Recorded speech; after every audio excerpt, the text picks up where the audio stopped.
Mari Engkau hadir di tengah-tengah kami Tuhan. Ajari kami hati-Mu, ajari kami untuk kami lebih bisa mengerti dan mengenal. Biar Tuhan, 7 roh Allah sungguh-sungguh ada di tempat ini. Roh pengertian yang memberikan kami, roh pengajaran yang menolongi kami. Untuk kami benar-benar Tuhan bisa mengunyah sedikit dari yang Engkau mau bagikan dari hati-Mu Tuhan. Mari Engkau yang memagari tempat ini. Tidak ada pencuri-pencuri benih firman. Tidak ada yang bukan dari Tuhan. Tidak ada yang ingin mencuri setiap kebenaran. Di dalam nama Tuhan Yesus, mari Engkau yang memagari setiap tembok, memagari setiap tempat dengan tembok-tembok yang daripadamu Tuhan. Mari sekali lagi pelayanan malaikat-Mu kami aktifkan bergerak di sekeliling tempat ini Tuhan. Mari bergeraklah Allah Roh Kudus, mari bergeraklah Allah Roh Kudus. Terima kasih Tuhan, terima kasih Tuhan. Kami mengucap syukur. Mari Tuhan sampaikan hati-Mu. Ajari juga bahkan hamba Tuhan. Mari sampaikan hati-Mu. Di dalam nama Tuhan Yesus kami berdoa. Haleluya, amin. Shalom, selamat sore saudara. Selamat sore semuanya. Saya ke tempat ini, saya mempersiapkan dan coba tanya Tuhan. Tuhan, Engkau mau menyampaikan apa? Hatimu yang ingin Engkau sampaikan buat pasukanmu di tempat ini. Dan dari hari Kamis itu Tuhan terus ngomong gak berhenti satu kalimat ini tentang mengubah lembah menjadi mezbah. Mengubah lembah menjadi mezbah, dan Tuhan terus ngomong berulang-ulang dari hari Kamis, Jumat, Sabtu, sepanjang hari ini juga Tuhan masih terus berbicara. Dan buat saya ini juga pembelajaran buat saya, dan kita akan belajar sama-sama. Saya punya waktu sampai jam berapa? Oh bebas, berarti kita sampai jam 2 pagi nanti ya. Enggak selama itu. Oke, mengubah lembah menjadi mezbah. Mungkin ini sebuah kalimat yang klise, tapi sejujurnya ini adalah sebuah senjata. Ini adalah sebuah kekuatan yang sangat powerful, sebuah jalan ilahi yang Tuhan mau tawarkan, karena gak semua orang suka yang namanya mezbah. Dalam hidup kita, boleh yang slide yang pertama, ada sangat banyak yang namanya lembah. Ada sangat banyak lembah di dalam kehidupan setiap kita, tidak terkecuali bahkan kita sebagai pasukan Tuhan sekalipun. Ada yang namanya lembah dari masalah demi masalah. Kalau di Alkitab sering diistilahkan lembah Akor. Ada lembah air mata, lembah diistilahkan lembah baka dalam Alkitab. Lembah di mana ada perasaan-perasaan di situ. Ada juga yang namanya lembah penentuan, lembah keputusan. Kalau di Alkitab kisahnya ada di lembah Eskol ketika harus memutuskan untuk terobos masuk ke tanah perjanjian atau tidak. Ada lembah demi lembah yang kita akan hadapin sebagai pasukan Tuhan.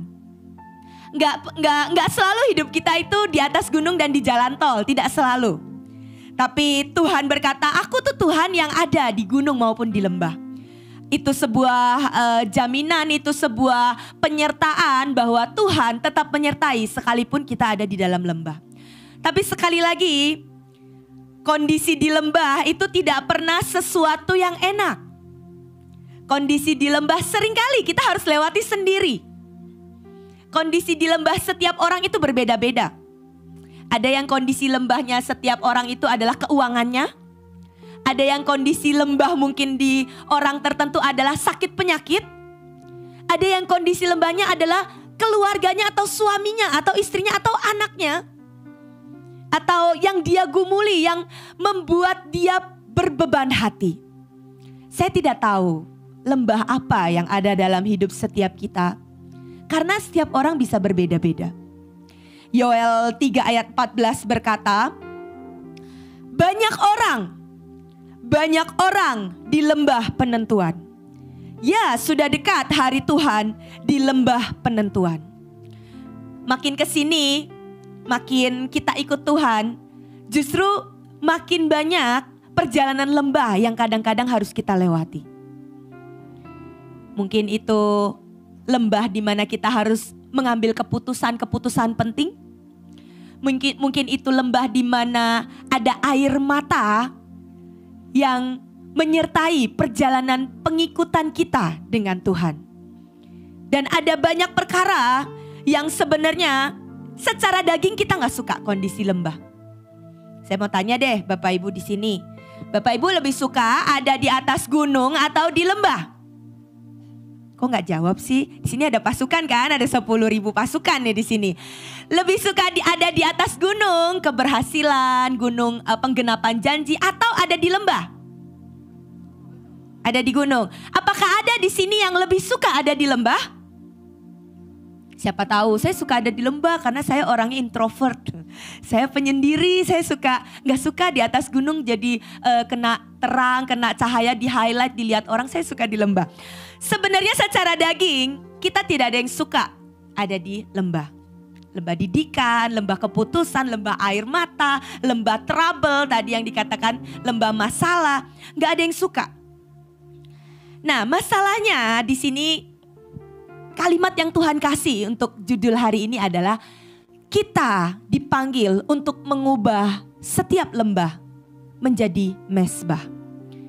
Slide yang kedua, kenapa kita harus memeluk yang namanya mezbah? Hari ini kita akan cukup banyak belajar tentang mezbah. Iblis itu sangat benci dengan yang namanya mezbah. Dia sangat tidak suka dengan yang namanya mezbah. Kenapa dia sangat membenci mezbah? Mezbah itu adalah sebuah tempat di mana iblis selalu kalah. Mezbah adalah sebuah tempat, kalau itu dinaikkan dengan tepat, iblis tidak pernah punya pijakan di situ. Mezbah itu adalah sebuah tempat pertukaran. Contoh mezbah yang paling mulia sepanjang masa yang Alkitab pernah catat itu adalah karya salib.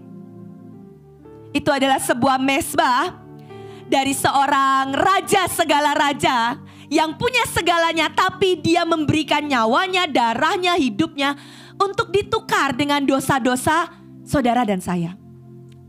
Manusia yang hari itu sangat dursila dan sangat menyakiti hati Tuhan. Mezbah adalah sebuah tempat pertukaran di mana semua yang diletakkan di mezbah itu pasti sangat menentukan. Mezbah itu punya daya cipta, dari sebuah kematian bisa menjadi kehidupan. Mezbah itu punya kuasa, dari kemiskinan bisa menjadi kelimpahan. Mezbah adalah senjata yang sangat berpengaruh di akhir zaman. Bapak Ibu kalau baca kitab Wahyu, itu ketemu kata mezbah berkali-kali. Mezbah, mezbah anak domba, mezbah, mezbah berbicara, mezbah berteriak. Itu berkali-kali. Bukankah kita hari ini hidup di akhir zaman? Mau gak mau, daging gak suka mezbah. Daging lebih suka yang namanya mahkota. Tapi mau gak mau di akhir zaman, mahkota itu cuma untuk dilempar. Benar ya, Alkitab mencatat seperti itu. Mahkota itu untuk dilempar, bahkan para tua-tua melempar mahkota. Tapi mezbah itu untuk kita peluk. Mezbah, nanti kita akan lihat kenapa mezbah itu sangat powerful. Sangat jadi senjata yang sangat ajaib buat mengalahkan iblis di akhir zaman. Mezbah dan darah Yesus, darah anak domba, itu adalah satu-satunya jalan, akses jalan menuju ke ruang kudus dan ruang maha kudus. Nanti kita akan belajar, ingat statement ini, mezbah itu satu-satunya jalan akses. Mezbah dan darah Yesus, satu-satunya jalan akses ke ruang maha kudus. Sekarang kita mau, karena iblis sangat membenci mezbah, maka dia punya sejuta cara untuk dia membunuh yang namanya mezbah. Kita mau lihat ya. Paling tidak di sini ada 8 pembunuh mezbah yang saya mau kita sama-sama belajar. Pembunuh mezbah yang pertama adalah kasih yang tidak mendidik. Kita mau jadi pasukan, kita mau terima berkat, tapi kita menghindari didikan. Salah satu contohnya adalah mezbahnya para imam. Imam Eli punya kedua anak yang ketika dia buat salah, anaknya buat salah dan dikomplain oleh jemaat, dikomplain oleh bangsa Israel hari itu, dia tidak menegur dan tidak mendidik anaknya. Hari itu tugasnya para imam adalah menyiapkan mezbah, menyiapkan dupa pagi hari, dupa sore hari, dan mempersiapkan segala sesuatu di bait Allah. Tapi orang-orang yang punya panggilan, apapun itu panggilannya, kalau tidak pernah mau memberi diri dididik, itu akan merusak mezbah, itu akan membunuh mezbah. Tidak akan pernah naik sebuah mezbah yang menyenangkan hati Tuhan. Kasih yang tidak mendidik. Jadi Bapak Ibu, kadang-kadang kalau kita yang pernah susah gitu ya dari kehidupan kita kerja, kita banting tulang, setelah kita punya anak, cenderung kita tidak mau anak kita susah kayak kita. Benar apa benar? Benar ya. Kalau bisa orang tuanya aja yang susah banting tulang ketika muda. Tapi ketika sudah diberkati dan punya anak atau mungkin punya punya jemaat atau punya pemuritan, sebisa mungkin kita yang bayar harga. Sebisa mungkin kita yang dulu ikut Tuhan puasa setengah mati, kita benar-benar kejar Tuhan. Tapi ketika setelah punya anak, setelah punya mungkin pemuritan, kita tidak mendidik anak atau pemuritan di bawah kita sekeras kita dulu kita dididik Tuhan. Karena apa? Salah satu belas kasihan orang tua yang baik. Kadang-kadang kita gak pengen anak di bawah kita ngalamin susah-susahnya kita. Contoh yang paling real di Alkitab ya Daud. Daud itu gak mau Salomo mengalami didikan Tuhan sekeras dia alami. Buktinya apa? Dia tidak mau kasih nama anaknya itu Jedidiah. Padahal nama itu dari Tuhan. Dia tahu yang namanya Jedidiah artinya adalah beloved of Jehovah. Yang paling dicintai Yehova. Kalau dicintai Yehova, Daud tahu rasanya. Dikejar-kejar, pura-pura gila, mau dibunuh berapa kali, menjadi pelarian. Dan Daud tahu rasanya dididik Tuhan itu seperti apa. Sekalipun dia tetap memeluk didikan. Tapi bagaimana tanpa sadar, dia menjadi seorang pemimpin, seorang ayah yang tiba-tiba melindungi anaknya dari didikan. Biar aku aja yang ngalamin didikan Tuhan. Anakku cukup Shalom. Makanya dia mengganti nama Jedidiah menjadi Salomo. Artinya Shalom. Dan ujungnya hidup si Shalom ini kita tahu. Istrinya sekian ratus, istri dan gundiknya sampai 1000. Dan ujungnya menulis kitab Pengkhotbah dan Ratapan yang berkata semuanya sia-sia. Jangan pernah hidup kita itu lari dari didikan. Karena didikan itu akan membuat mezbah demi mezbah kita itu punya bobot. Sekali lagi saya dari awal sudah ngomong mezbah ini bukan sesuatu yang enak. Tapi ini senjata yang wajib ada di akhir zaman. Salah satu pembunuh mezbah adalah kalau kita jadi orang yang gak mau dididik. Kita gak akan pernah bisa punya mezbah yang naik. Pembunuh mezbah yang kedua, merasa berjasa. Ini seringkali membunuh para mezbah-mezbahnya, para penuai atau para pekerja atau orang-orang yang sudah mengerjakan banyak. Sudah meletakkan banyak. Tapi jangan pernah lahir dari hati kita merasa berjasa. Semua orang yang merasa berjasa di Alkitab pasti kecewa. Saya katakan pasti. Anak sulung dan bungsu. Si sulung merasa berjasa jagain harta bendanya bapaknya, tidak lari, tidak seperti si bungsu. Tapi ketika dia merasa berjasa, dia ngelihat papanya bikin pesta buat si bungsu, dia merasa jasanya dia tidak dihargai oleh papanya dan dia marah. Siapa lagi yang merasa berjasa di dalam Alkitab? Haman.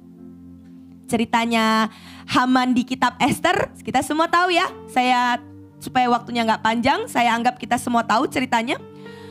Haman itu merasa berjasa. Ketika raja nanya, Haman, Buat orang yang sudah berjasa kepada raja, apa yang harus dilakukan? Oh, raja harus kasih dia perarakan, dia harus diarak, pakai keretanya raja, dikasih jubahnya raja. Dia pikir itu untuk dia.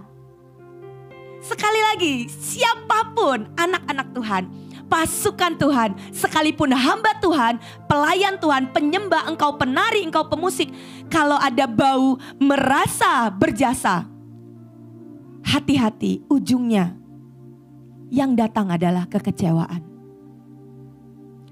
Bau merasa berjasa itu adalah bau kambing, bukan baunya para domba. Dan bau merasa berjasa itu selalu membunuh mezbah. Betul sudah melakukan banyak. Betul mungkin sudah begadang. Sudah setiap kali acara yang paling sibuk, yang paling sedikit tidurnya, yang paling nabur banyak. Tapi jangan izinkan ada bau itu di sini. Merasa berjasa atau merasa melakukan lebih baik dari orang lain. Buat saya ini juga value dari almarhum engkong. Setiap kali selesai melakukan segala sesuatu, hendaklah kita berkata, aku hamba yang tidak berguna. Karena apa? Karena itu membunuh mezbah. Itu merusak mezbah dan itu mengotori bau mezbah. Harusnya itu bisa harum karena kita udah kerja keras. Taruh semua dedikasi kita, menaruh semua waktu kita. Tapi ketika ada bau merasa berjasa, seketika itu merusak mezbah. Mezbah, pembunuh mezbah yang ketiga. Kita sama-sama cek ya. Saya juga sama-sama belajar. Jangan sampai mezbah-mezbah kita itu dirusak karena hal-hal ini. Yang ketiga adalah sakit hati, iri hati, dan mengeraskan hati. Urusan hati. Jangan Bapak Ibu pikir hanya soal mengeraskan hati. Menahan diri buat minta maaf, menahan diri untuk sedikit merendahkan diri, itu kita menahan, kita dengan ego kita menahan. Jangan Bapak Ibu pikir itu tidak berbahaya. Karena ketika kita mengeraskan hati, itu bisa membuat kita meninggalkan hadirat Tuhan. Dan itu bisa membuat kita jadi seorang pengembara. Contohnya siapa? Contohnya Kain. Ketika dia dengar suara Tuhan, di mana adikmu? Kain mengeraskan hati, Alkitab mencatat. Emang aku yang jaga adikku? Bukannya langsung bertobat, dia mengeraskan hati ketika Tuhan suara Tuhan mendatanginya untuk menegurnya. Dia mengeraskan hati, emang aku yang jaga adikku? Dan dicatat di Alkitab, Kain pergi, itu sebuah kalimat yang menyedihkan. Bukan tuh, dia bikin salah, Tuhan bertanya. Bukan Tuhan loh yang pergi dari Kain. Alkitab tidak mencatat seperti itu. Tapi Kain dicatat di Kejadian 4. Lalu Kain pergi meninggalkan Tuhan. Dan dia masuk ke padang gurun jadi pengembara. Hanya soal mengeraskan hati. Saya berpikir awalnya soal mengeraskan hati ini bukan sebuah dosa besar lah. Cuman gengsi minta maaf duluan. Mengeraskan hati. Tapi ternyata ini membunuh sangat banyak mezbah. Saya punya sahabat lah, teman yang sama-sama mengerjakan pelayanan di tim tari. Hanya karena perkara mengeraskan hati, dia memilih pergi dari hadirat Tuhan dan hari ini jadi pengembara. Saya berdoa dan masih memanggil balik. Tapi perkara sesimpel mengeraskan hati. Aku belum bisa mengampuni, aku belum bisa kerja sama bareng-bareng. Tiba-tiba pergi dari hadirat Tuhan dan jadi pengembara. Tiba-tiba itu membuat mezbah menjadi kosong dan itu membunuh mezbah yang sudah dia kerjakan. Buat Tuhan, Tuhan gak pernah ingin kita orang anak-anaknya sudah bayar harga, sudah meletakkan banyak. Hanya karena 1-2 hembusan, 1-2 tetes benih dari pembunuh-pembunuh mezbah ini membuat Tuhan kehilangan anak-anaknya. Yang keempat, pride. Pride itu pembuktian diri, pride itu kesombongan atau harga diri. Pembuktian diri itu sangat sering membunuh mezbah para raja-raja. Bagaimana orang yang sudah diangkat Tuhan tanpa sadar melakukan segala sesuatu untuk membuktikan diri. Untuk membuktikan, aku bisa. Tadi siang kami rapat dengan Ibu Iin dengan para pemimpin. Ibu cerita di zaman dulu tuh ada sebuah persekutuan besar dan itu persekutuan yang sangat ajaib, sangat banyak hadirat Tuhan.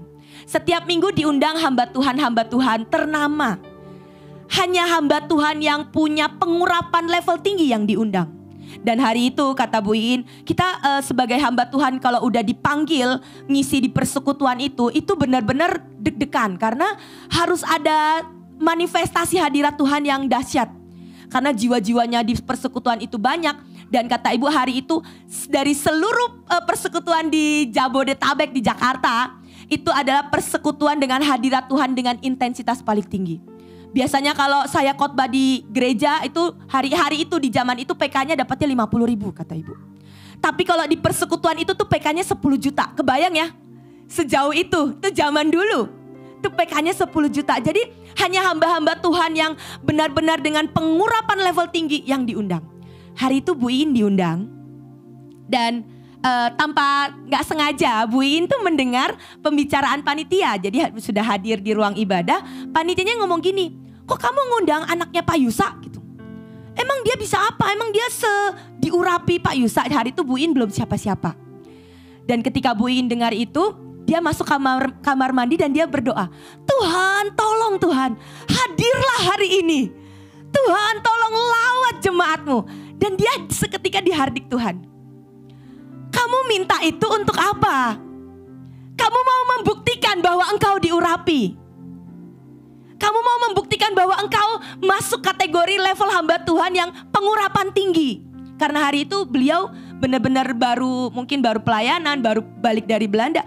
Belum terkenal, belum ada panggilan khotbah di mana-mana. Beliau bahkan dipanggil namanya anaknya Pak Yusa, bukan Ibu Iin. Dipanggilnya anaknya Pak Yusa. Kenapa anaknya Pak Yusak dipanggil? Emangnya dia diurapi? Nah, gak sengaja Bu Iin dengar itu. Karena beliau dengar itu dia masuk kamar mandi dan doa sungguh-sungguh sama Tuhan. Tuhan tolong lawat anak-anakmu. Dan dia dihardik sama Tuhan. Kamu mau membuktikan diri. Kamu mau ngasih lihat bahwa kamu diurapi. Kenapa kamu gak jujur aja sejati ngomong, Tuhan tolongi aku. Biar hadiratmu datang supaya aku gak malu. Apa susahnya kamu jujur ngomong seperti itu? Dan tadi siang Ibu cerita, seringkali kita sebagai orang-orang yang sudah dalam kategori dipercayakan banyak, para pemimpin lah. Kita udah jadi orang-orang yang nuai jiwa, kita orang-orang yang dapat tanggung jawab. Seringkali ingin membuktikan diri itu merusak mezbah. Kami di panggilan ada penari kelompok A, B, C, D, penari kelompok mempelai, ada penari kelompok. Dan seringkali setiap kali ibadah kami disuruh siapin tarian. Setiap kelompok penari siapin. Tanpa sadar karena terlalu sering acara demi acara. Dan biasanya yang bagus kami diapresiasi sama Ibu. Yang ini tariannya tepat, yang ini kurang tepat, yang ini lagunya tepat. Seringkali karena mengejar diapresiasi membuat kami jadi orang-orang yang tanpa sadar ingin membuktikan diri bahwa tarian kami bagus, tarian kami tepat. Hari-hari ini kami juga bikin video klip. Dan sangat disayangkan kalau semua yang udah kita taruh di mezbah, kita udah siapin yang terbaik. Tiba-tiba hanya karena kita ingin membuktikan diri, itu merusak mezbah yang sudah kita susun. Mulai membandingkan kita dengan saudara kita. Mulai membandingkan, kayaknya punyaku lebih bagus. Kenapa ya jahitan jubahnya dia lebih rapi, punyaku kok masih kurang rapi. Kenapa ya Cilani kok merhatiinnya si itu terus, aku gak pernah disapa. Ketika kita mulai ingin membuktikan, menampilkan diri kita, hati-hati dengan bau itu. Bau itu merusak mezbah. Bau itu tidak pernah bisa nyatu dengan mezbah. Pembunuh mezbah yang selanjutnya takut kehilangan kursi. Kursi dan mahkota itu tidak pernah untuk kita pertahankan. Tapi sangat banyak orang dibawa Tuhan sejauh ini, misalnya sudah dipercayakan bisnis lah, atau dipercayakan pelayanan, tiba-tiba Tuhan ganti, kamu sekarang gak jadi ketua tari lagi ya. Ada si A yang lebih muda, lebih cocok, dia jadi ketua tari. Tiba-tiba kita mempertahankan apapun yang pernah Tuhan kasih dengan segala cara. Itu membuat kita merusak mezbah. Takut kehilangan kursi, itu sangat ditolak oleh Tuhan. Salah satu contoh yang paling real di Alkitab dicatat itu salah satunya adalah Saul. Saking dia gak mau kehilangan kursi, dia mau lakuin segala cara. Dia ngelihat orang lebih memuji Daud, dia mau bunuh Daud. Dia melihat orang mulai gelisah, Samuel gak datang-datang, dia taruh itu di mezbah walaupun itu bukan tanggung jawab dan tugasnya dia. Harusnya dia nunggu Samuel. Tapi karena dia gak mau kehilangan muka, gak mau kehilangan kursi, rakyat sudah mulai gelisah, Nabi Samuel belum datang, dia kotorin itu mezbah. Dia taruh korban yang bukan bagiannya dia. Hanya untuk apa? Ingin mempertahankan kursi. Bapak Ibu jangan pernah kejar kursi. Kursi itu gak akan ngikut kita sampai nanti di kekekalan. Tapi mari kita mengejar yang namanya fungsi. Kami diajar, engkau mau ditaruh jadi pemimpin kek, mau second layer, mau layer bawah, mau pasukan, mau hamba. Mari jadi berfungsi. Bukan mengejar bahwa aku mau jadi orang paling dekat sama Koko Bevis. Aku mau jadi orang yang ada di dalam circle keluarganya Cilani. Aku mau jadi orang yang dekat sama Bu Iin. Gak penting kursi itu gak penting. Yang penting adalah engkau mengejar bagaimana engkau berfungsi di tengah-tengah pasukan Tuhan. Apa bagianmu, lakukan itu. Itu seketika akan jadi mezbah yang harum. Jangan mempertahankan kursi. Yang keenam, pembunuh mezbah adalah api asing. Contoh di Alkitab adalah Nadab dan Abihu, ini juga mezbah para pelayan. Api asing ketika sudah disiapkan semuanya, firman-Nya berkata, kemudian anak-anak Harun di Imamat 12, kemudian anak-anak Harun, Nadab dan Abihu masing-masing mengambil perbaraannya, membubuhkan api ke dalamnya serta menaruh ukupan di atas api itu. Mereka mempersiapkan mezbah. Dengan demikian mereka mempersembahkan ke hadapan Tuhan api yang asing yang tidak diperintahkannya kepada mereka. Dan ceritanya mereka langsung disambar Tuhan. Mezbah yang harusnya itu hari itu pentahbisan bait suci. Ini mezbah yang penting. Mezbah sidang ilahi lah. Mezbah acara besar. Bapak Ibu mau tahu, saya pelajari ya ceritanya kenapa sih mereka disambar Tuhan. Mereka tuh orang yang hidup yang tidak mempersiapkan diri dengan panggilan mereka. Kenapa dibilang ada api asing? Jadi ceritanya Nadab dan Abihu ini kepancing ingin menjadi seperti Musa dan Harun yang benar-benar mengalami kemuliaan Tuhan. Mereka terpancing, mereka dengan bobot yang masih sangat ringan menginginkan kemuliaan para pendahulu tanpa ngerti bayar harga. Sebuah api asing ingin menyerupai, ingin mencicipi kemuliaan, tapi gak ngerti harganya. Bahkan ceritanya Nadab dan Abihu ini dari kitab-kitab Talmud mencatat bahwa mereka ini di tengah hari mempersiapkan mau pentahbisan, mereka minum anggur. Yang kitab Taurat sudah mencatat SOP dan peraturan para keimaman, tidak boleh para imam menyentuh anggur, bahkan tidur dengan istri aja gak boleh. Hari itu untuk sebuah acara penting pentahbisan bait Allah, mereka minum anggur, mereka berpikir mereka punya bobot. Dan mereka ingin kemuliaannya seperti yang dimiliki oleh papanya Harun dan omnya Musa. Mereka gak ngerti itu api asing. Terlalu ringan, itu membuat mereka disabar Tuhan. Betul, kita punya pendahulu yang sangat ajaib. Kita punya almarhum Pak Petrus Agung, kita punya almarhum Pak Daniel Cipto, almarhum Engkong. Mereka meninggalkan warisan dan legasi yang berharga, yang mulia, yang sangat ajaib untuk kita lanjutkan. Tapi apakah hidup kita berpadanan dengan warisan yang sudah mereka berikan? Apakah ketika tongkat estafet itu kita terima, kita mengejar bobot seperti yang beliau-beliau sudah pernah bayar?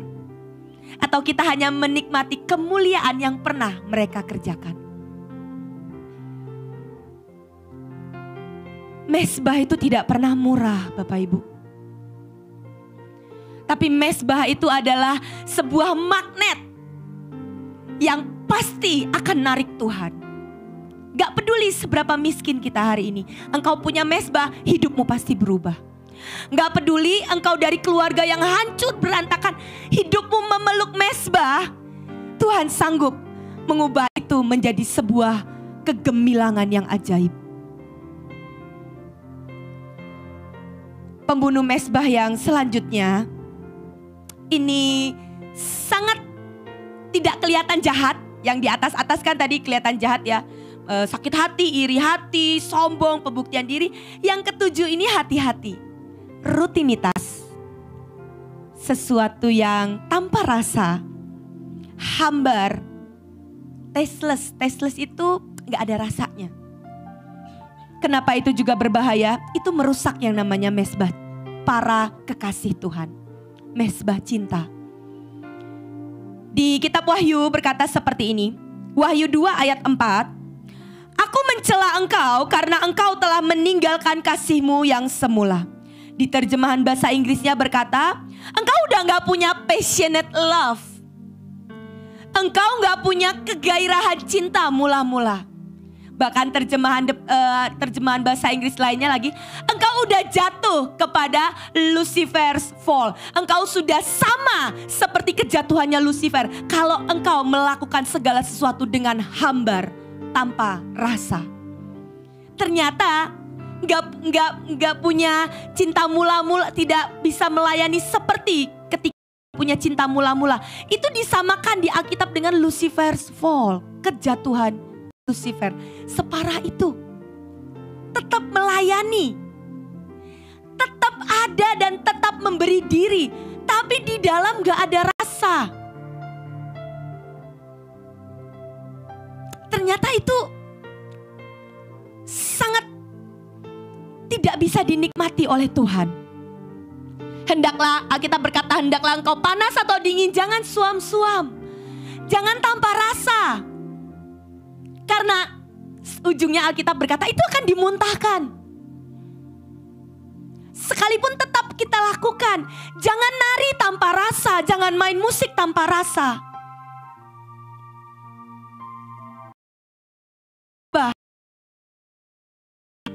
Song para singer itu mezbah.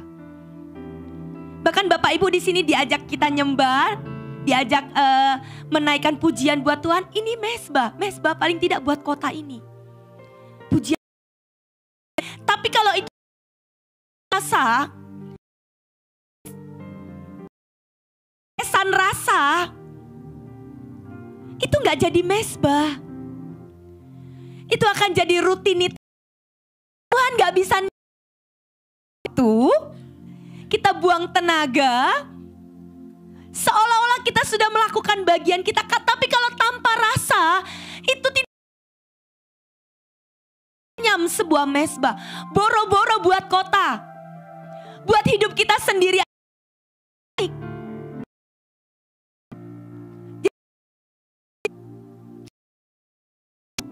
Intens ya. Sabtu, setelah Sabtu masih ada rapat pemimpin. Minggu itu tanpa ibadah, apalagi kalau ada SHRK. Tuh, bisa Rabu, Kamis tarik napas bentar, Jumat kita udah latihan lagi buat ibadah Sabtu. Apalagi kalau ada acara-acara besar. Acara-acara sidang ilahi besar. Ros Hasanah, acara Purim, atau acara Bahtera. Ada hamba Tuhan, ada HT-HT yang datang. Acara-acara yang besar yang sudah diagendakan. Kami akan selalu dididik sekali lagi, dihajar sekali lagi. Kami akan dikotbahin berkali-kali. Jangan pernah lakukan tanpa rasa. Sekalipun jadwal ibadah, jadwal mengisi cawan itu udah berderet. Sampai saya punya istilah. Kan setiap kali mau ke jiwa-jiwa isi cawan. Mau pergi ke provinsi isi cawan. Mau ada acara Bahtera isi cawan. Entah itu bahasa roh, entah itu baca Alkitab, entah itu latihan. Sampai saya bilang, Bu Iin, kita itu udah bukan lagi tawanan roh, tapi kita cawanan roh. Jadi dari acara demi acara, kita tuh cawanan roh. Habis ini cawan apa? Oh, cawan isi buat provinsi. Kalau mau ke bangsa-bangsa, itu cawannya panjang kali lebar kali tinggi. Puasa demi puasa, full doa depan tabut. Kita tawanan roh dan kita cawanan roh, ya. Isi cawan terus. Tapi masalahnya Tuhan menginginkan kita melakukan itu tuh pakai rasa. Ini PR besar. Buat kita yang sudah mengikuti perjalanan kegerakan lawatan sejauh ini, menyalakan tetap ada rasa di sini, diusahakan mengupayakan tetap ada rasa di sini. Itu butuh usaha, butuh effort, butuh kita jatuh cinta lagi sama Tuhan, jatuh cinta lagi sama Tuhan, jatuh cinta lagi sama Tuhan, jatuh cinta lagi sama Tuhan. Saya selalu belajar ngomongi diri saya, kamu setiap kali kamu capek, setiap kali rasanya itu banyak banget yang harus dikerjakan, banyak banget tanggung jawab yang kau harus gendong. Cuman satu, engkau harus pilih lari dan pilih jatuh cinta kembali sama Tuhan. Kalau ada cinta, semua rasanya akan berbeda. Bapak Ibu di sini pernah pacaran yang sudah menikah? Atau yangnya masih muda pernah pacaran? Kok jawabnya semua? Jadi semua penari gak pernah pacaran, Ciladi kudus-kudus tak bercacat celah. Pernah pacaran gak Bapak Ibu? Kalau pacarannya masih penuh cinta mula-mula, makan di pinggir jalan aja rasanya nikmat banget. Tapi kalau udah nggak ada rasa, udah nikah 40 tahun, ya, udah nggak deg-degan. Cim. Sudah sekian lama menikah udah nggak ada rasa, mau diajak makan di hotel berbintang pun semuanya pegang HP kok. Mau pesan mau makan apa Pak? Ya teh aja sambil main HP. Udah gak ada rasa. Makanya di hotel berbintang steak paling mahal.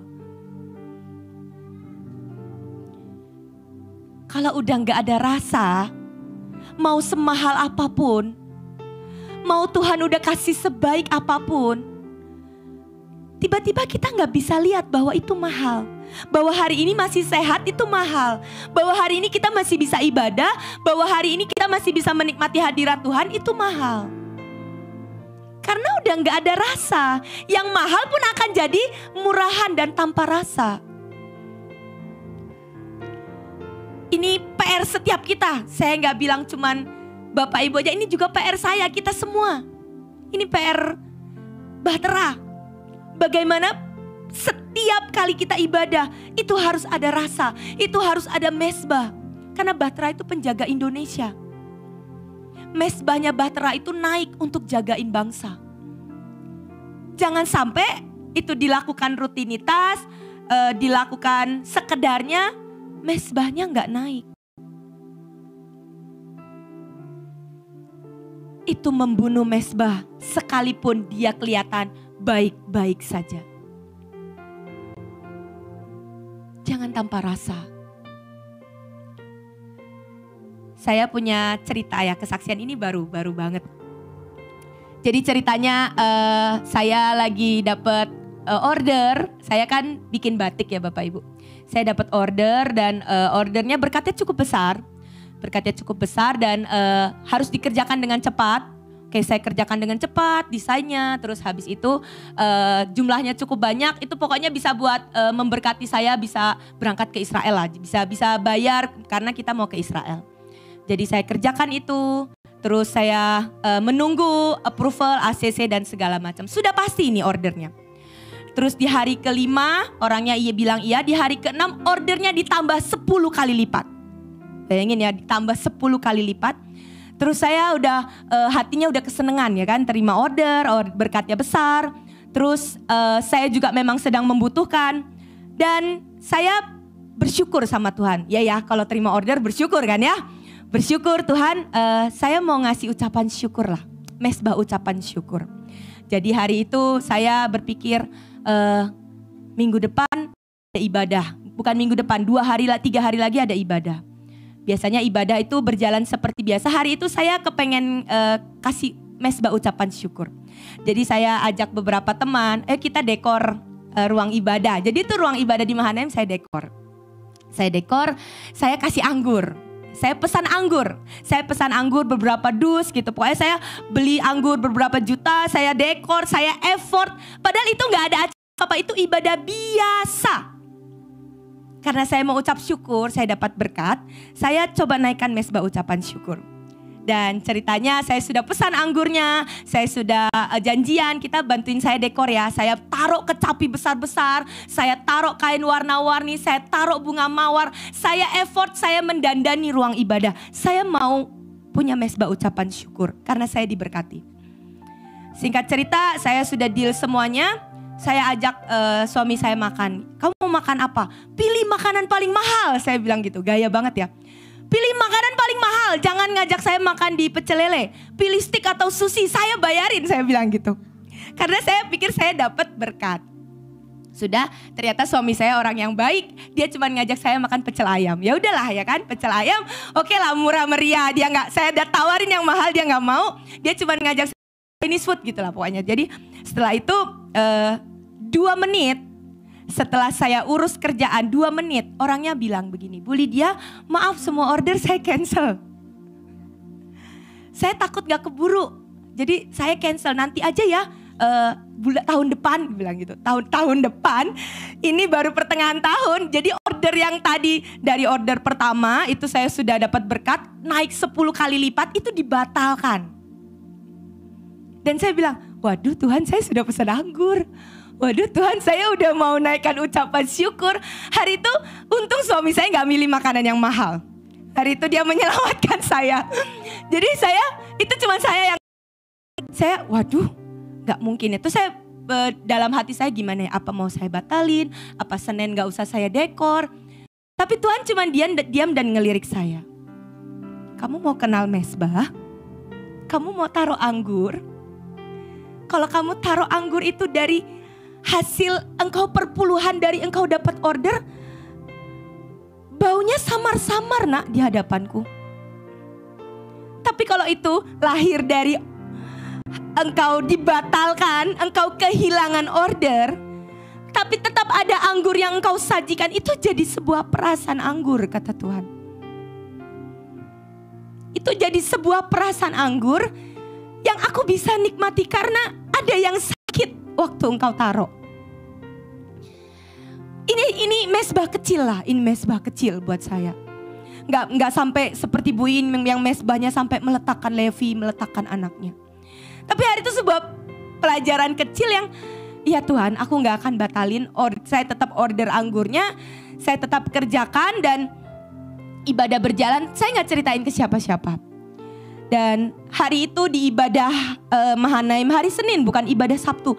Yang jemaatnya juga gak banyak karena biasanya hanya para full timer. Hari itu Tuhan datang dan hadirat Tuhan itu beda dengan yang ibadah-ibadah sebelumnya. Dan saya dapat penglihatan Tuhan itu makan anggur sambil senyum. Buat saya Tuhan, saya ngelihat itu aja itu udah membayar semuanya yang gak seberapa sebenarnya. Saya bersyukur Tuhan, terima kasih. Kalau ordernya boleh batal, tapi aku tetap Engkau izinkan untuk naruh sedikit lah. Gak sampai setetes lah. Saya gak berani bilang itu setetes. Tapi hari itu saya ngelihat Tuhan senyum, itu udah ngebayar semuanya. Gak apa-apa lah order batal. Saya percaya pasti Tuhan akan gantikan. Terus setelah itu Tuhan bilang, nak, mezbah itu sesuatu yang bisa memikat hatiku di tengah aku punya sangat banyak kerisauan tentang bangsa ini. Mezbah itu tidak pernah gagal memikat hati Tuhan.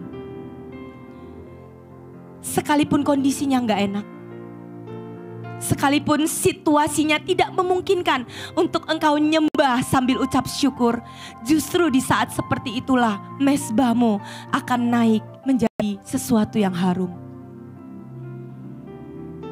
Pembunuh mezbah yang terakhir, jangan curiga dengan Tuhan.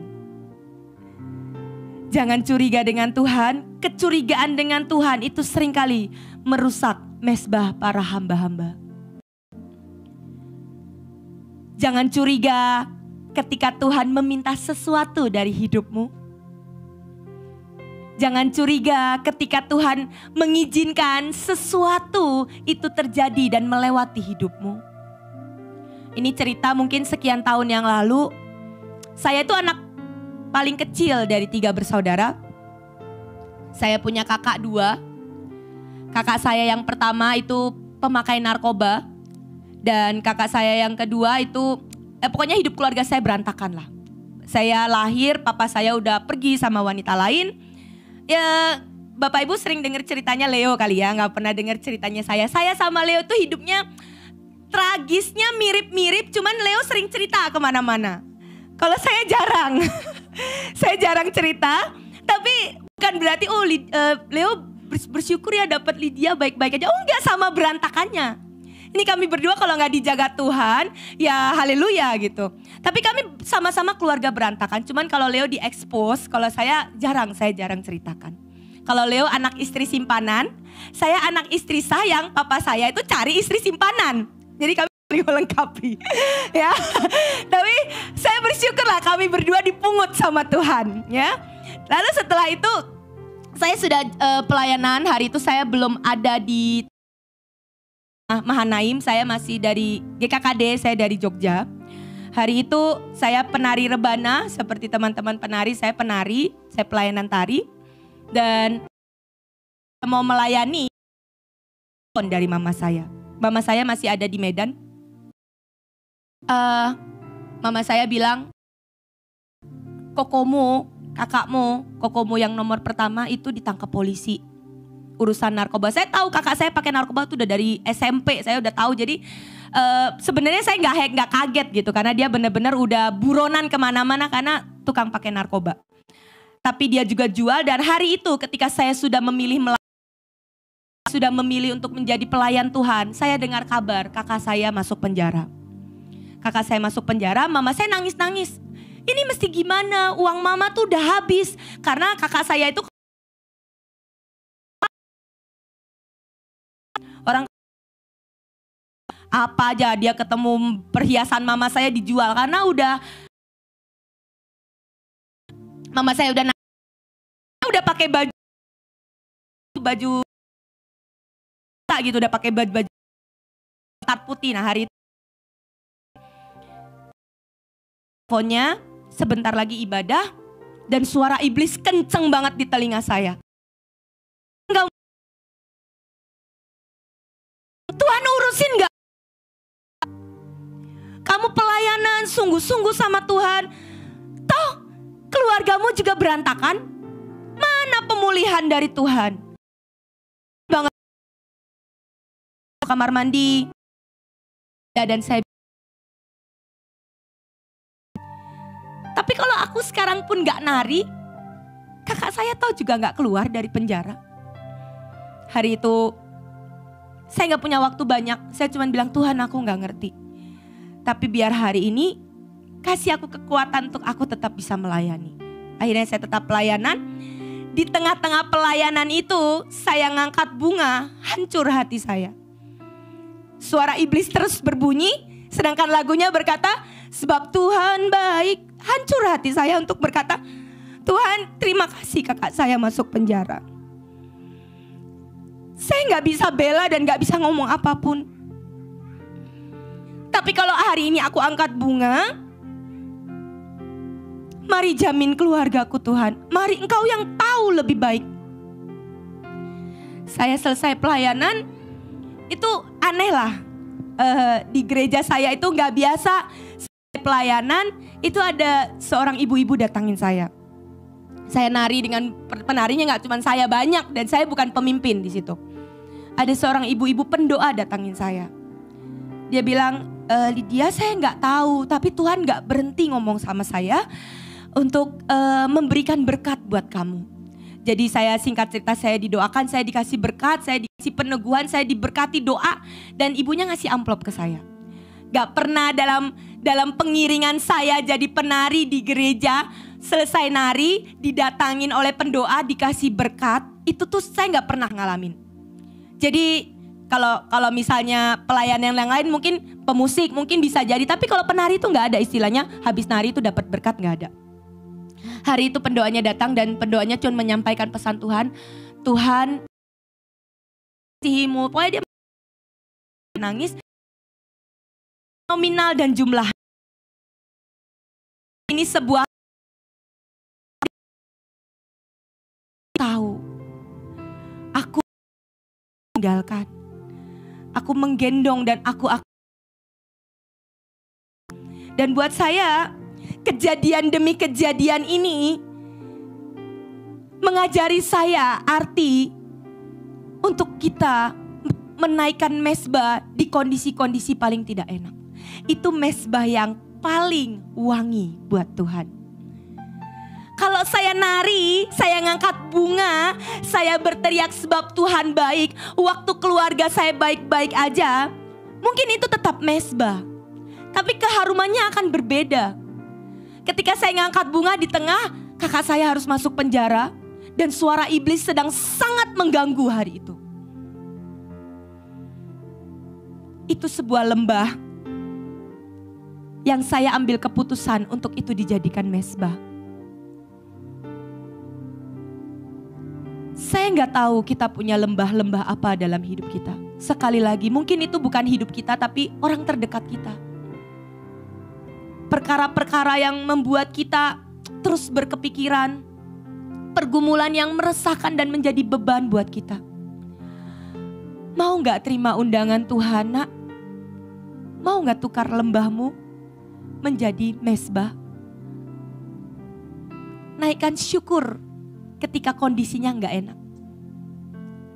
Taruh korban.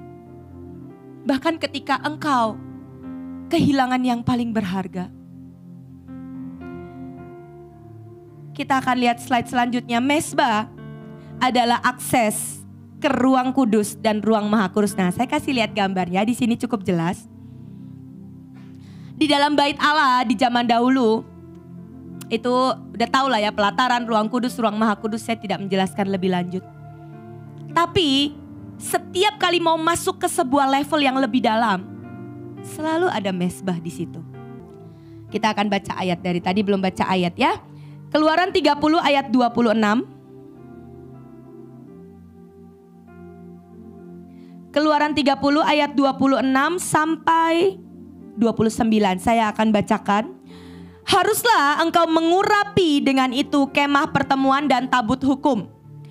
Meja dengan segala perkakasnya, kandil dengan perkakasnya, dan mezbah pembakaran ukupan. Mezbah korban bakaran dengan segala perkakasnya, bejana pembasuhan dengan alasnya, haruslah kau kuduskan semuanya, sehingga menjadi maha kudus. Setiap kalimat ini perhatikan, setiap orang yang kena kepadanya akan menjadi kudus. Ayat ini mau berkata seperti ini. Mezbah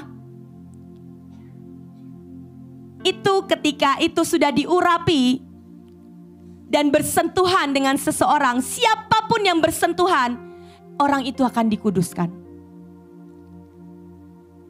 Dan mezbah, salah satu contoh mezbah paling ajaib sepanjang masa itu kan salib. Ketika hidup kita bersentuhan dengan salib, itu menguduskan kita seketika.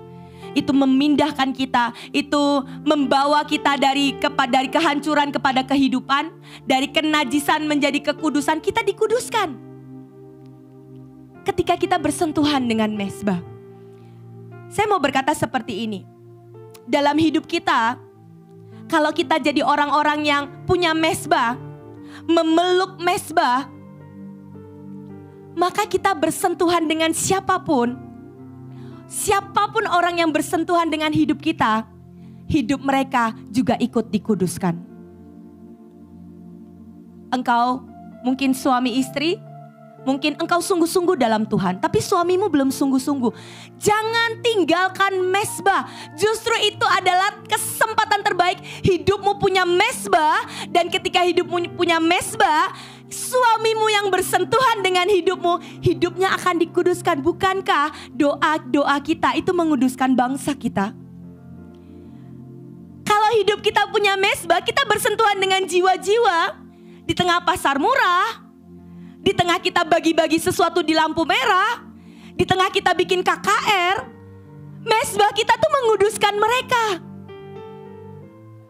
Jadi mezbah, Alkitab berkata siapapun yang bersentuhan dengan mezbah yang sudah dikuduskan itu, hidupnya juga dikuduskan. Jadi engkau para pelayan, para penari, hidupmu harus punya mezbah. Supaya orang yang lihat tarianmu itu menikmati, juga menerima impartasi dan aliran, di mana mezbah yang engkau naikkan tuh juga mengubahkan hidup mereka. Bisa nangkep ya saudara? Tapi kalau kita sebagai pelayan Tuhan, mungkin kita jago khotbah, kita jago penginjilan, tapi kalau nggak punya mezbah, itu beda. Bukan pengurapan yang menguduskan orang, tapi mezbah apa yang orang itu punya, itu yang berbicara di hadapan Tuhan. Sekali lagi kalau Leo tuh sering ngomong gini, ketika Tuhan undur dari seseorang, kadang pengurapan itu masih tinggal. Makanya jangan terlalu kejar pengurapan. Pengurapan itu bukan tolak ukur bahwa engkau dipakai, bahwa engkau dicintai Tuhan. Tapi kalau engkau orang yang memeluk mezbah, Tuhan gak bisa jauh-jauh dari hidupmu. Karena mezbah itu adalah tempat di mana Tuhan punya pondasi untuk Tuhan itu berjejak di hidup kita. Tuhan gak bisa berjejak di tengah-tengah sekedar pengurapan yang wow. Mezbah itu nilainya jauh di atas pengurapan dan keberhasilan yang terlihat mata. Semua jalan mezbah yang Tuhan izinkan terjadi dalam hidup kita, kalau kita hidup di dalam Yesus, maka penderitaan sekalipun akan menguduskan kita dan membawa kita ke ruang Maha Kudus. Bahkan setiap hal yang bersentuhan dengan hidup orang yang hidupnya punya mezbah, siapapun yang bersentuhan dengan orang itu, hidupnya juga dikuduskan. Bukankah ini sangat ajaib? Anak-anakmu masih nakal, belum sungguh-sungguh dalam Tuhan. Jangan tinggalkan mezbah. Engkau punya pergumulan orang terdekatmu yang belum sungguh-sungguh, atau bisnismu yang mungkin belum breakthrough, atau apapun, jangan tinggalkan mezbah. Buat dirimu punya mezbah yang tepat, dan ketika hidupmu punya mezbah, engkau bersentuhan dengan pekerjaanmu dikuduskan. Engkau punya mezbah, engkau bersentuhan dengan jiwa-jiwa dikuduskan. Engkau bersentuhan dengan suamimu yang mungkin tukang selingkuh, tukang pukul, dia dikuduskan karena mezbahmu dihitung. Engkau berdoa buat anakmu yang masih nakal, yang tidak mau sungguh-sungguh, tidak mau melayani Tuhan. Tetaplah jadi orang tua yang punya mezbah. Tetap ciptakan anakmu di tengah-tengah mezbah. Jangan milih kecewa, jangan marah, jangan komplain, jangan apalagi marah sama Tuhan. Wah, itu kesalahan besar. Tuhan, aku kan udah sungguh-sungguh, kenapa anakku tuh belum berubah-berubah? Komplain, ngeluh. Itu merusak mesbah. Boro-boro anakmu dikuduskan. Boro-boro anakmu direkayasa. Yang ada mesbahmu gak pernah naik di hadapan Tuhan. Dan hidupmu tidak menguduskan dan tidak berdampak apa-apa. Jadi mesbah ini sangat penting. Sekali lagi, mesbah itu gak enak. Gak ada mesbah yang kita lewatin dengan tertawa, itu gak ada, hampir-hampir gak ada. Tapi mesbah itu penting. Itu nganter kita ke ruang kudus. Itu meluputkan kita, itu menguduskan bahkan bangsa kita. Ini secara singkat saya akan jelaskan tentang ada 2 macam mesbah. Ada 2 macam mesbah, tadi di gambar denahnya tabernakel bait Allah. Ada mesbah korban bakaran, itu yang di pelataran. Lalu ada mesbah dupa, itu yang di ruang kudus. Boleh slide selanjutnya, 2 macam mesbah. Ya, ini dia. Kita lihat dari mesbah korban bakaran. Mesbah korban bakaran, itu yang ditaruh di atasnya adalah daging. Kambing, domba, burung puyuh, tergantung dosa apa yang dibikin, ya. Jadi kalau dosanya banyak, itu korbannya harus besar. Kalau yang mampu, ya kan. Terus kalau misalnya dosa-dosa tertentu nanti udah ada hukumnya. Dosa tertentu harus taruh mesbahnya kambing atau domba atau lembu atau segala macam. Yang itu adalah bau daging yang dibakar di atasnya. Di atasnya selalu ada yang dipotong. Mesbah itu isinya memotong daging. Memotong kedagingan. Dan biasanya kalau kedagingan kita dipotong, teriak-teriak gak?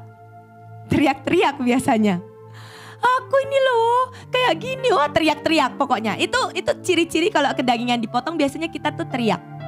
Baik itu teriak dalam hati, ataupun teriak curhat ke teman atau ke pemimpin atau ke sesama pasukan. Mesbah korban bakaran karena tempatnya dia di pelataran, itu berisik, rame, terbuka, ya asap, ya semua bisa lihat. Semua orang bisa lihat, wih itu korbannya gede banget, lembu, iya gede, orang berarti dosanya besar gitu. Kalau korban zaman dahulu kan kelihatan gitu. Kalau misalnya dia naruh lembu korbannya besar, ya berarti dosanya besar hari itu. Jadi itu semua orang bisa lihat. Semua orang bisa muji, semua orang bisa komentar terhadap mesbah yang namanya mesbah korban bakaran. Bentuknya juga lebih besar, dibuat dari bahan tembaga. Nah, mesbah ini, kita harus lewatin mesbah ini ketika perjalanan kita sebagai pasukan Tuhan, anak Tuhan, kita pasti lewatin mesbah ini. Setelah kita ikut Tuhan, kita belajar puasa. Kedagingan kita kan dipotong. Lapar banget tahu, lapar banget.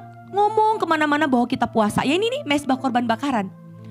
Aku puasa loh. Udah berapa? Udah 4 jam. Ngomong kemana-mana.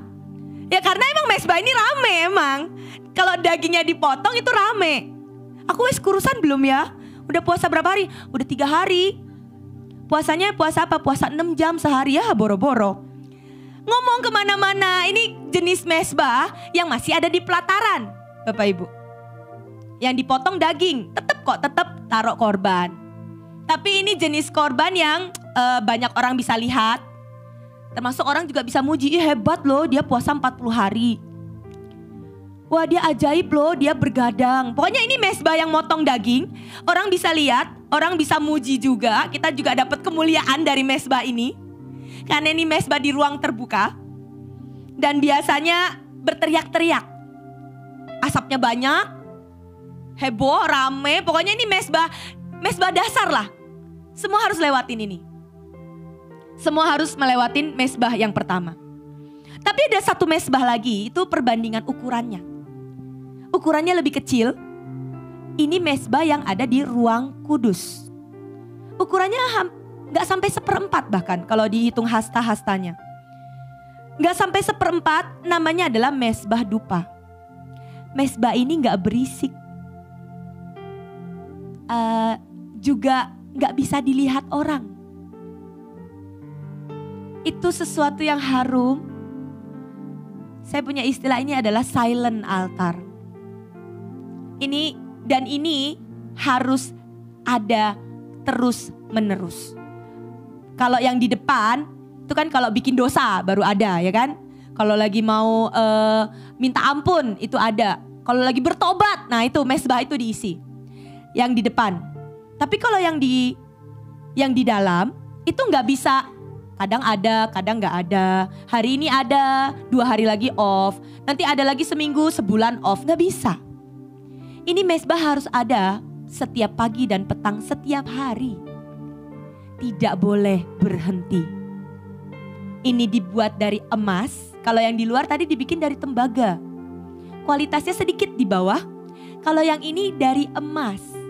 Emas berbicara tentang kesejatian, kemurnian. Ini mesbah yang gak bisa dibuat-buat. Ini mesbah yang ukurannya lebih kecil. Ini tersembunyi. Personal. Gak rame. Ini apa yang Bapak Ibu kerjakan ketika Bapak Ibu sendiri, ketika Bapak Ibu di kamar atau mungkin di mobil atau dimanapun. Ini pribadi dan personal. Gak ada yang bisa muji mesbah ini.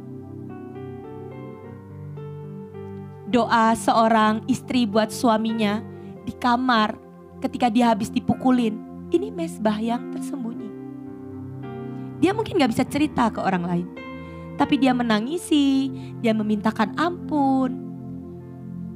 Atau doa seorang yang dilukai.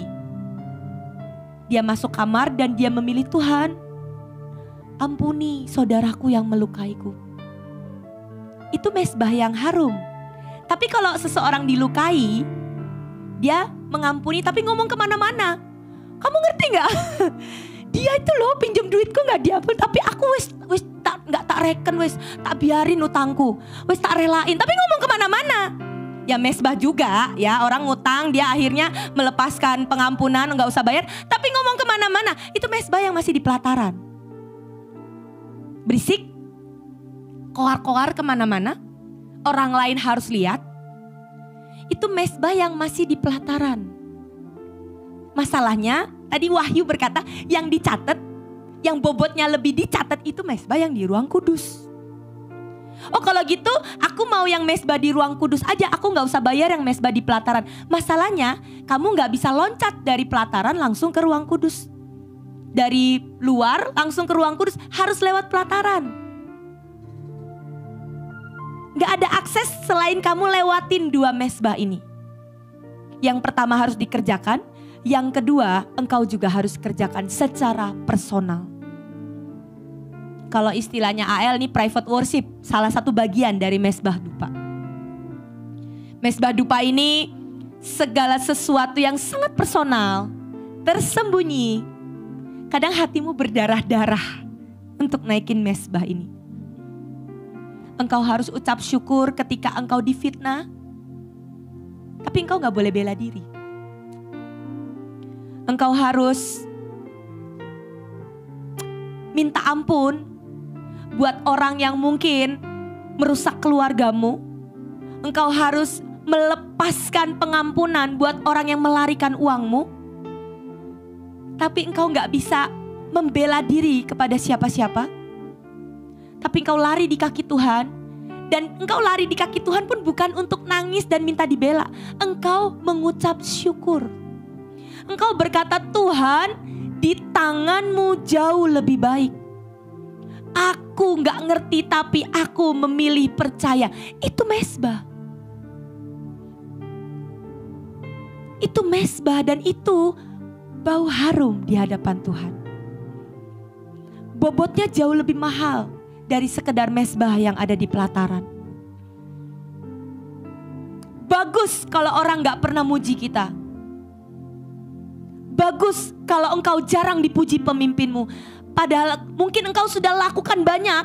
Tapi bagus kalau engkau gak pernah dipuji oleh pemimpinmu. Gak pernah engkau dapat pujian. Atau engkau gak pernah dapat hadiah. Atau engkau gak pernah mungkin terima privilege. Itu bagus. itu membuat mezbahmu tetap dinikmati personal sama Tuhan. Kami di Mahanaim harus belajar bertobat. Kami mengejar pujian Bu Iin. Kalau bisa jadi orang yang disebut namanya oleh Bu Iin, dipuji oleh Bu Iin, itu makanan kami para tentara-tentara di Mahanaim. Tapi makin saya belajar tentang mezbah ini,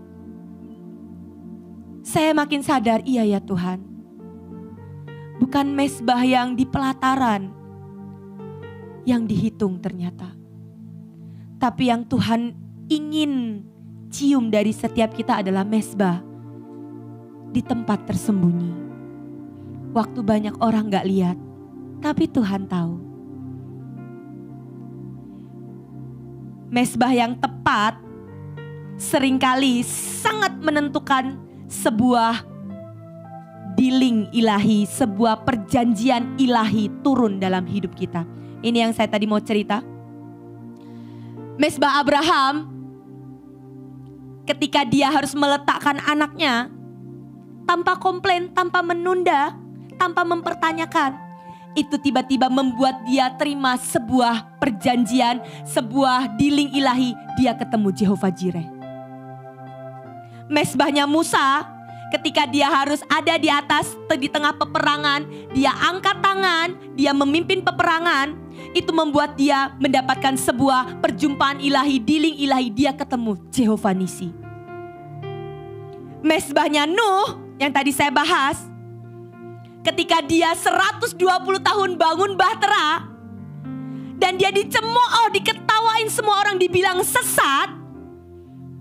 Bahkan ketika dia naik bahtera pun dia masih nangis melihat orang gedor-gedor mau masuk. Dia udah gak bisa buka karena yang tutup bahtera itu Tuhan. Alkitab mencatat maka Tuhan menutup bahtera dan turunlah hujan. Dan semua orang itu mulai tenggelam dan Nuh pasti ngelihat. Semua tetangganya binasa, dia melihat semua bangsa-bangsa binasa, semuanya terendam dalam yang namanya air bah yang Tuhan turunkan. Hatinya juga hancur. Dan dia harus tinggal 300 sekian hari di kapal bersama 3 juta binatang. Konon sejarah mencatat itu binatangnya 3 jutaan. Manusianya 8. Makanya ya bercanda, bahtera itu lebih banyak binatangnya daripada manusianya. Tapi bahtera zaman baru lebih banyak para manusia-manusia ilahinya, amin. Yang kebinatangannya udah dipotong-potong, ya.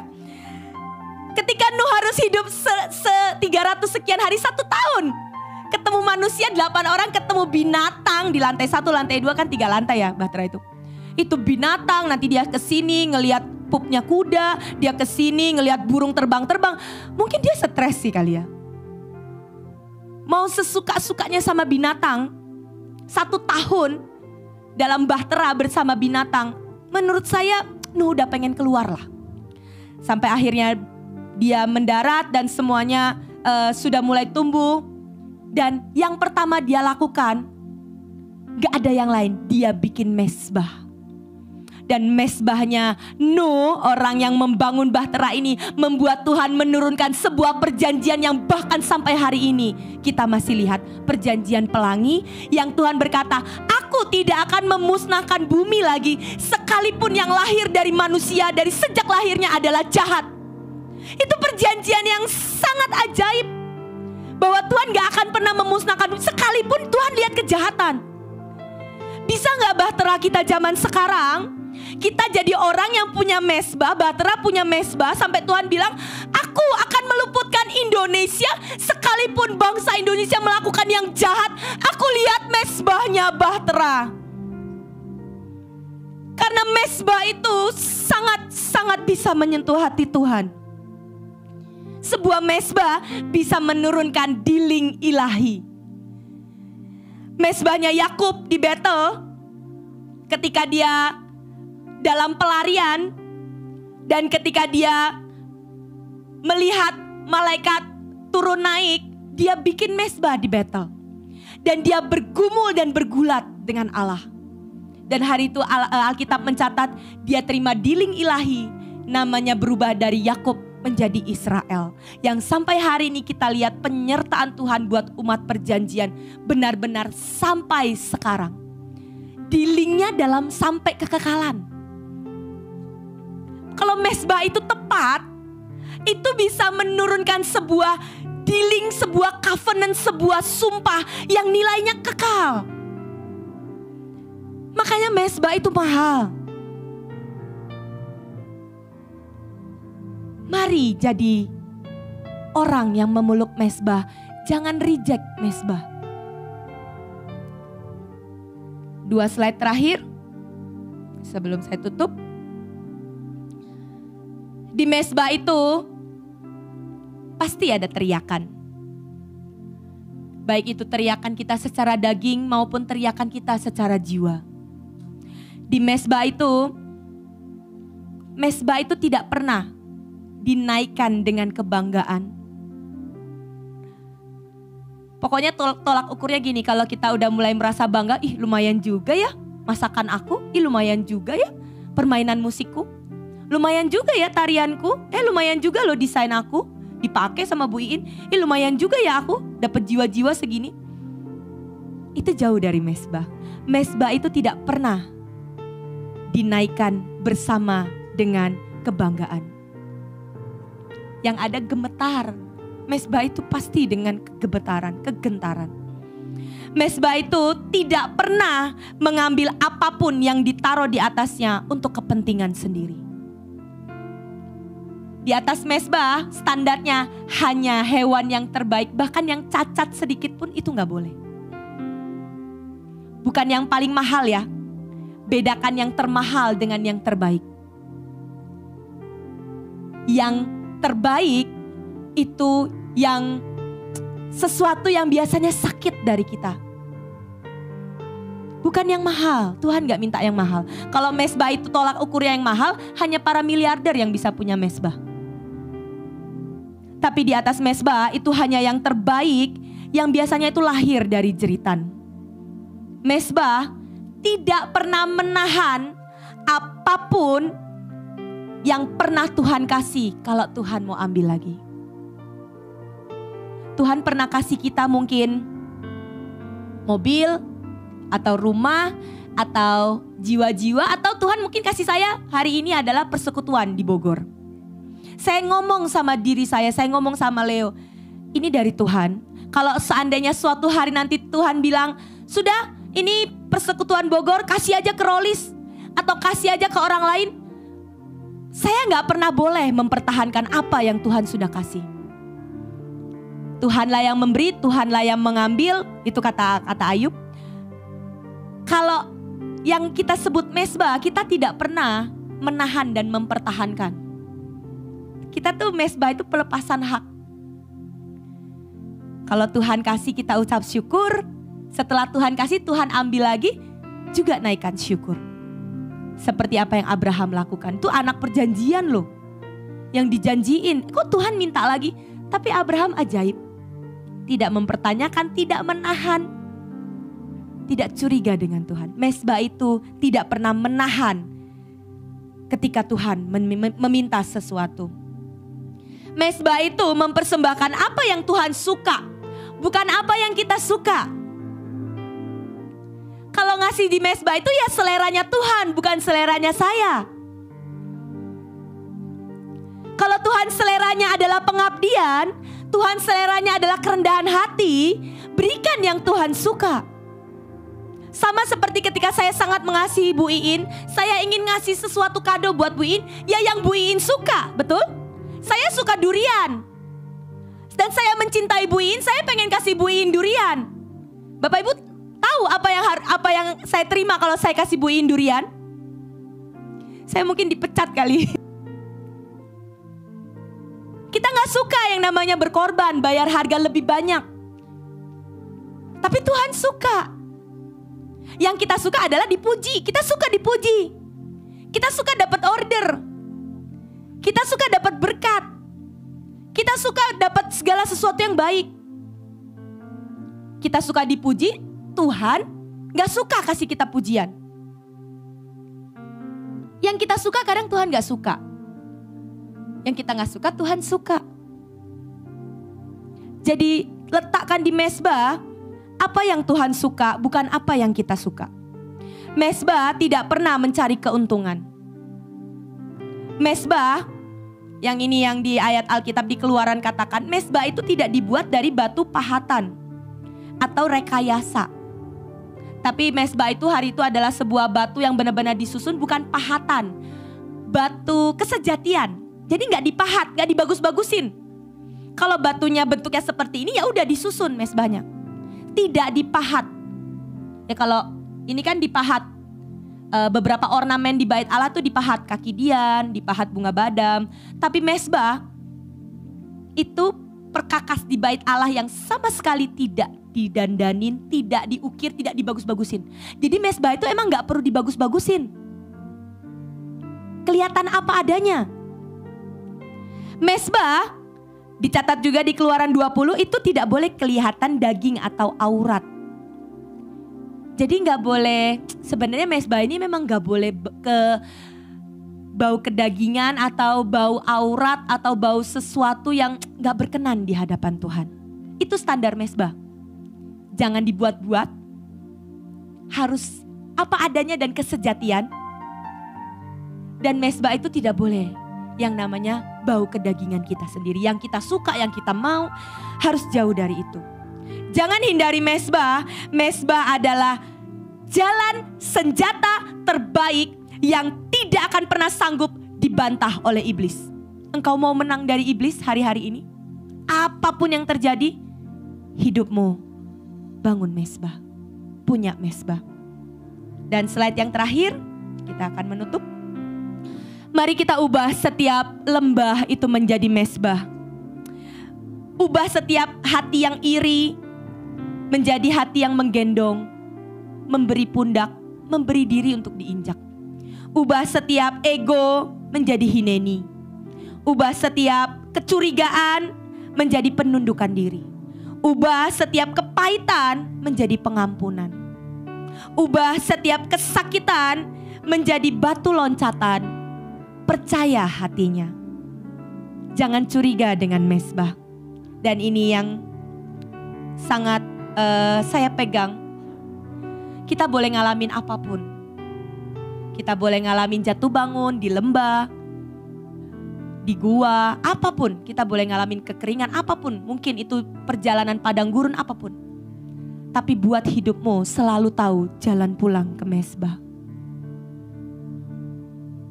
Hari itu saya ke Israel, tahun lalu. Saya ke Padang Gembala. Dan saya lihat malaikat ini. Malaikat yang beda banget. Saya tanya Tuhan, ini malaikat apa ya? Dan malaikat Tuhan bilang, ini malaikat mesbah. Bedanya malaikat ini dengan malaikat lain. Yang kalau malaikat lain itu kita perintahkan dia bergerak. Dalam nama Tuhan Yesus, malaikat yang membangun tembok, malaikat yang membuka pintu-pintu langit, itu malaikat kita harus perintahkan supaya gerak. Tapi jenis malaikat satu ini saya gak bisa lupa dengan penglihatan hari itu di Israel. Ini namanya jenis malaikat mesbah. Engkau mau aktifkan, engkau gak aktifkan, engkau sadar gak sadar, dia terus akan bergerak dan bekerja. Kalau hidupmu punya mesbah, malaikat ini akan terus gerak, akan terus bekerja, akan terus bersuara, berbicara dan melakukan segala perkara, menolong hidup kita selama hidup kita punya mesbah. Jadi ini malaikat yang autopilot. Bisa ngerti autopilot ya? Dia akan gerak sendiri selama hidup kita punya mesbah. Dia akan bergerak merekayasa karena hidup kita ada mesbah, ada bobot. Jadi bahkan dia tidak perlu diaktifkan, dia akan gerak. Masalahnya sangat banyak hari-hari ini gereja yang gak punya mesbah. Sangat banyak anak-anak Tuhan, bahkan udah pelayan yang udah dipakai, hidupnya gak ada mesbah. Dia cuma datang ke Tuhan ketika besok mau pelayanan.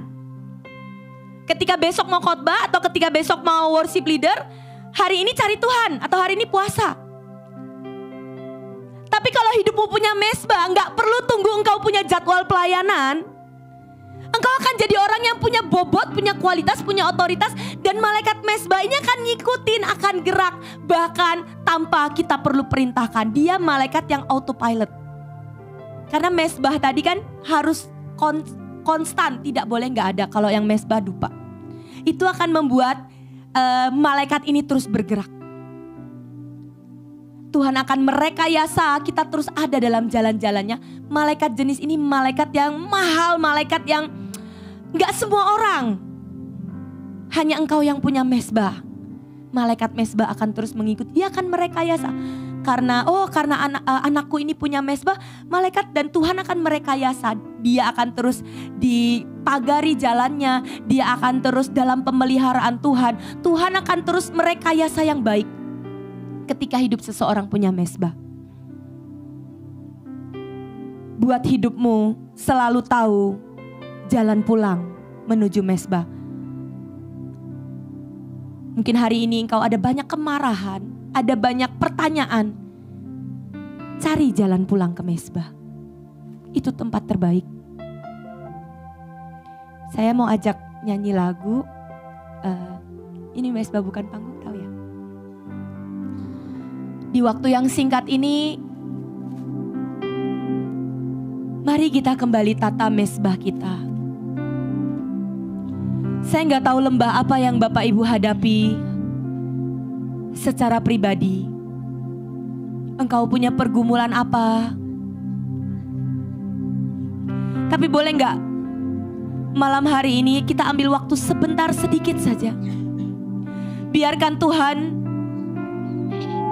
boleh melihat dan boleh mencium bau mezbah yang kita kembali naikkan.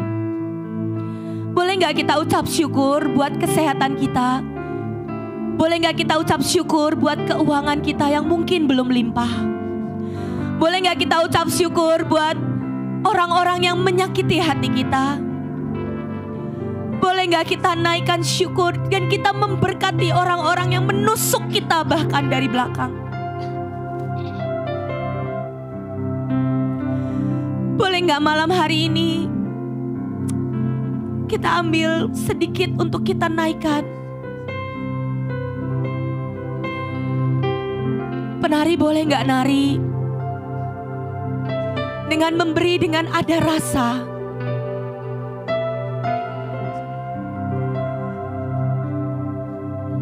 Mungkin gerakannya nggak harus sama, tapi boleh nggak kasih sebuah tarian yang itu keluar dari setiap selmu yang mengucap syukur, keluar dari setiap selmu yang mencintai Tuhan.